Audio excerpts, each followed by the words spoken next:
There now follows a party political broadcast on behalf of the Labour Party.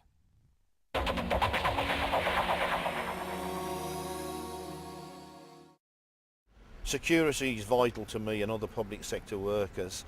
There are areas where they're not particularly well paid, so security of job is the utmost importance. The Warwick Agreement undoubtedly will make an improvement, particularly for public sector workers. Commitments to housing, PFI, even playing fields and that type of thing will be of enormous benefit. If you can remember back to a Conservative government, certainly things weren't as good as they are now. I look after around 1,000 of those within my union. It's vital that they get out and vote Labour. I've worked for the National Health Service for 30 years and I thoroughly enjoy what I do. As far as Amicus is concerned, they play a major role in some of the changes and working conditions. The Warwick Agreement came out of really the National Policy Forum.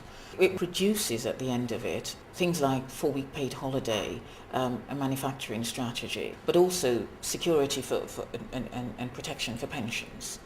The last time the Tories were in power, the National Health Service suffered. And as far as I'm concerned, the National Health Service was in peril. What we can't afford to do is go back and some of the things and the improvements that Labour's made. Those improvements are things like the minimum wage, investment in healthcare, investment in transport, investment in schools. You have to vote Labour this time because the alternative is a Tory government.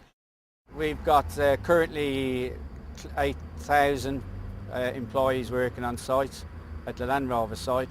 But overall we've got 11,000 employees in Land Rover and we've got 1,700 Amicus members. The Warwick Agreement is crucial to this site to protect jobs, to protect employees, changing legislation.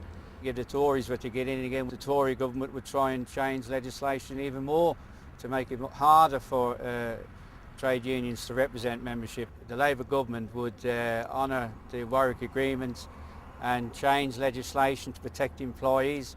We need legislation in line with legislation in Europe where employees have full protection of their jobs, their pension and security of earnings.